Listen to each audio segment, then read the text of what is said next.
Hi friends, welcome to my channel. তো মামনি চ্যানেলে সকল বন্ধুদেরকে স্বাগত জানাই।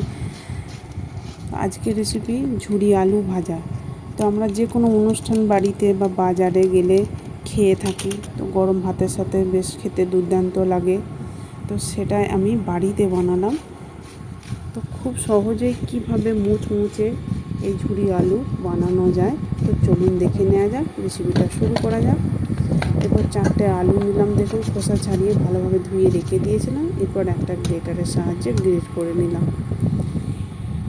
এরপর জল দিয়ে ভালো মতো এইগুলো আলুগুলো আমি ধুয়ে নেব।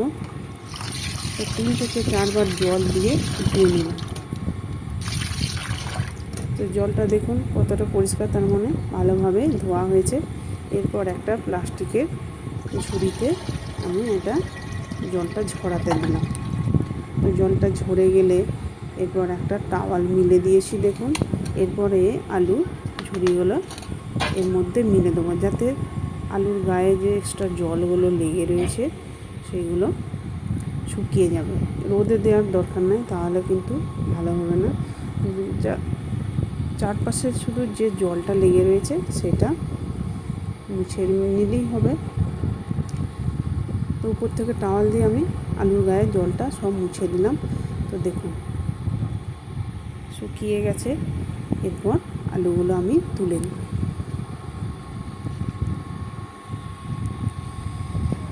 তো ভাজার জন্য কড়াইতে সাদা তেল বসিয়ে দিলাম। এরপর এখানে আমি 100 গ্রাম বাদাম নিয়েছি। বাদামটাকে লো টু মিডিয়াম আঁচে রেখে ভেজে নেব। তো যারা আমার ফেসবুক পেজ থেকে দেখছেন, পেজটা অবশ্যই ফলো করে দেওয়ার অনুরোধ রইল। আর যারা আমার ইউটিউব চ্যানেলে নতুন বন্ধু আছে, একটা সাবস্ক্রাইব করে পাশে থেকে যাবেন। আর পাশে থাকা বেল আইকনটি প্রেস করে অল করে রাখুন, তাহলে আমার নতুন নতুন রেসিপি ছাড়ার সাথে সাথে সবার আগে আপনার কাছে পৌঁছে যাবে। এরপর 4টে শুকনো লঙ্কাও ভেজে নিলাম, কারি পাতাও ভেজে নিলাম।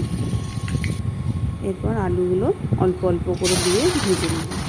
আঁচটা একদম মিডিয়ামে রেখে আলুগুলো ভাজতে থাকবো।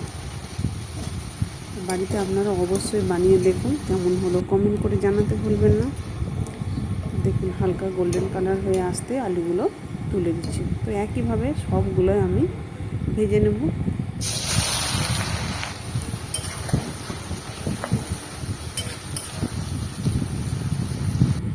তো প্রায় সবগুলোই আমার ভাজা হয়ে গেছে। এরপর দেখুন তুলে নেব। আলুর শব্দটা শুনে বুঝতে পারছেন কতটা মুচমুচে হয়েছে। এরপর কারি পাতাগুলো দিয়ে দিলাম।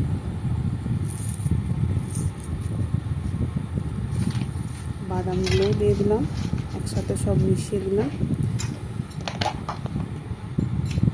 এরপর সামান্য লঙ্কা গুঁড়ো দিয়ে দিলাম। তো চাইলে আপনারা লঙ্কা গুঁড়োর পরিবর্তে গোলমরিচ গুঁড়ো ব্যবহার করতে পারেন।